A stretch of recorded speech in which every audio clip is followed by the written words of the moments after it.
మీ ఎలాంటి వ్యాపార ప్రకటనలకైనా వెంటనే మా ఛానల్ సంప్రదించండి. వీక్షకులందరికీ నమస్కారం. 2026వ సంవత్సరం ఆంగ్ల నూతన సంవత్సరాది కన్యారాశి వారికి ఏ విధమైనటువంటి ఫలితాలను ఇవ్వబోతూ ఉన్నది అనేటువంటి విషయాన్ని ఈ వీడియో ద్వారా క్లుప్తంగా తెలుసుకునేటువంటి ప్రయత్నం చేద్దాం. ఇందులో ఇది మన పండగ కాదు, ఆంగ్ల సంవత్సరం అనేటువంటిది. అయినప్పటికీ గ్రెగేరియన్ క్యాలెండర్ లో మారినటువంటి తేదీలు సంవత్సరాల వల్ల చాలా మంది అడుగుతూ ఉంటారు, ఈ కొత్త సంవత్సరం మరి ఎలా ఉంటుందండి, ఏంటండి పరిస్థితులు. వారి గురించి కుతూహలం కోసం చెప్పడమే తప్పితే ఉగాది రోజునే అసలైనటువంటి పంచాంగ శ్రవణము.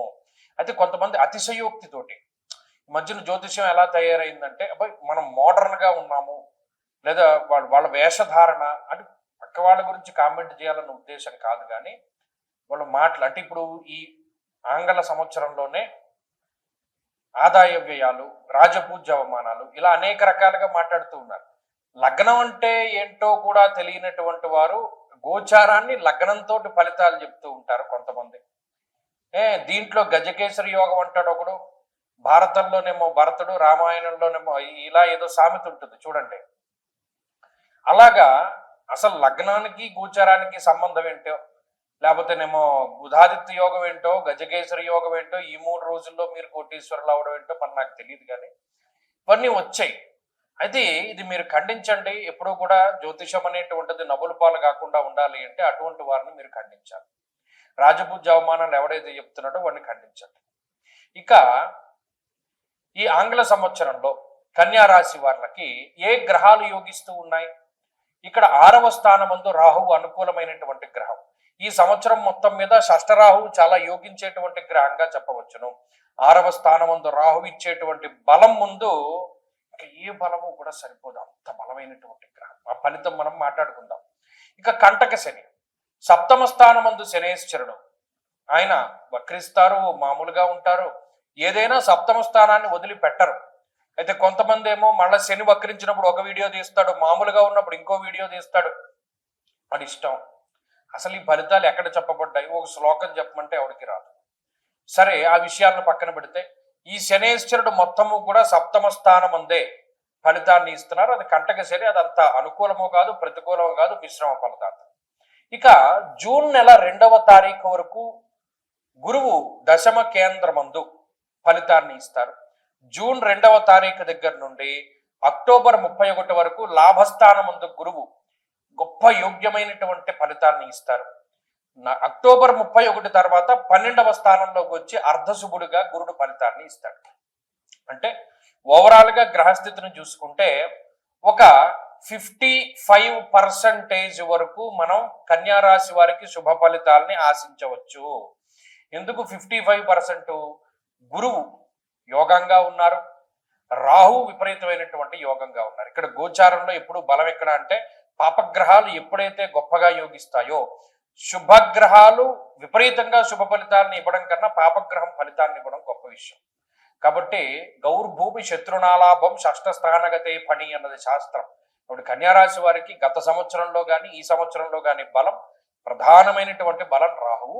ఈ సంవత్సరంలో గురుబలం అనేటువంటిది యాడెడ్ అడ్వాంటేజ్ గా మనం చెప్పుకోవచ్చును. యశోవృద్ధిర్ బలం తేజ సర్వత్ర విజయ సుఖం శత్రునాశ మంత్రసిద్ధి అన్నారు. చూడండి, కొంతమంది ఏమంటే నేను అనేక రకాల కష్టాల్లో ఉన్నాను, నేను ఏం పూజ చేసినా, ఏ మంత్ర జపం చేసినా నాకు అంత ఫలితం రావట్లేదు, డబ్బు అయితే ఖర్చు అవుతుంది కానీ దానివల్ల రిజల్ట్ లేదని బాధపడుతూ ఉంటారు. కానీ ఇప్పుడు చూడండి, మంత్రసిద్ధి అనేటువంటి మాట మాట్లాడారు. ఈ గురువు యొక్క బలం ఎప్పుడైతే పెరుగుతుందో గతంలో చేసినటువంటి పూజల తాలూకు ఫలితాలు కూడా కన్యా రాశి వారు పొందగలుగుతారు. మంత్రసిద్ధి అన్నారు. అలాగే మరి జూన్ 2 వరకు దశమ స్థానంలో గురుడు ఉన్నారు కదా, అప్పుడు సప్తమ దశమాలు 2 కంటక స్థానాలే కదా.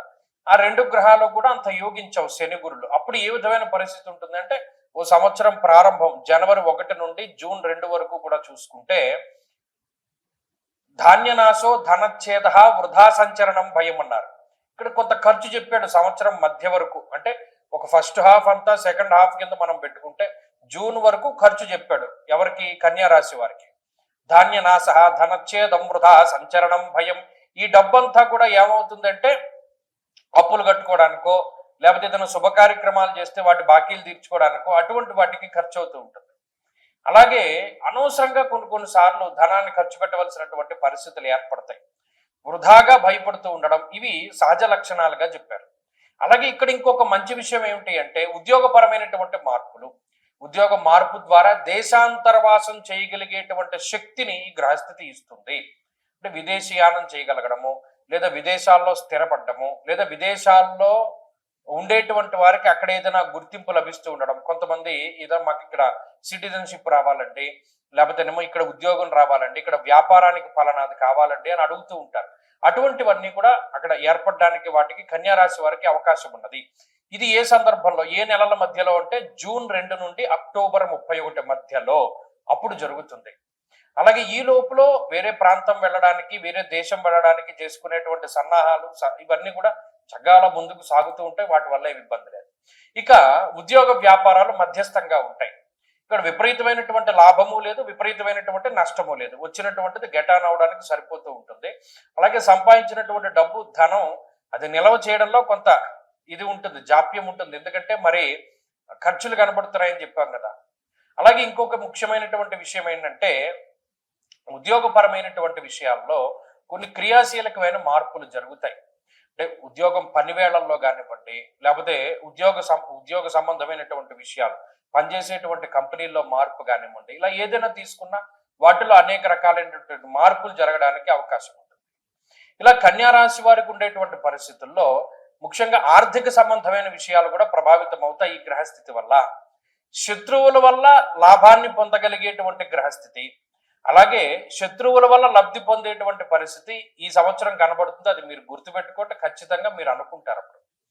అలాగే భూ సంబంధమైనటువంటి విషయాలు ఒక కొలిక్కి రావడం, న్యాయస్థాన సంబంధమైనటువంటి విషయాలు ఒక కొలిక్కి రావడం, ఇటువంటివన్నీ కూడా ఈ సంవత్సరంలో కన్యా రాశి వారు చూడవచ్చును. అలాగే కుటుంబపరమైన విషయాలు, విద్యా సంబంధమైన విషయాలు, అలాగే ఆరోగ్య సంబంధమైనటువంటి విషయాలు కూడా మధ్యస్థంగా ఉన్నాయి. వీటిలో ఏ విధమైనటువంటి ఇబ్బంది లేదు. ఒకవేళ రాహు మనకి యోగిస్తూ ఉన్నారు కాబట్టి మిగతా ఏదైనా అనారోగ్య సమస్యలు జాతకం వల్ల ఏర్పడ్డా త్వరగా రికవరీ అవుతారు. ఇక ఈ 55% శుభ ఫలితాలను మనం పెంచుకోవాలి అంటే చక్కగా ఈ సంవత్సరంలో ప్రత్యేకించి మీరు ఒక విషయం గుర్తుపెట్టుకోండి. షష్ఠి తిథి 2 సార్లు వస్తుంది. శుద్ధ షష్ఠి కానీ, బహుళ షష్ఠి కానీ ఎప్పుడు వీలుంటే అప్పుడు సర్పసూక్తంతో సుబ్రహ్మణ్యేశ్వర స్వామి వారికి అభిషేకం చేసుకోండి. అలాగే షష్ఠి ఉపవాసం ఉండండి. అది చాలా గొప్ప ఫలితాన్ని ఇస్తుంది. మీ జీవితంలో ఈ గ్రహస్థితి వల్ల వచ్చేటువంటి దోషాదులని ఖచ్చితంగా అది తగ్గించి వేస్తుంది. ఇందులో ఏమాత్రం కూడా అతిశయోక్తి లేదు. కాబట్టి ప్రతిరోజు చదువుకునేటువంటి విషయాల్లోకి వస్తే సుబ్రహ్మణ్య కరావలంబ స్తోత్రం అనేటువంటిది చాలా ముఖ్యము. ఆ సుబ్రహ్మణ్య కరావలంబ స్తోత్రం ప్రతినిత్యం చదువుకోవడం మంచి ఫలితాన్ని ఇస్తుంది. స్వస్తి.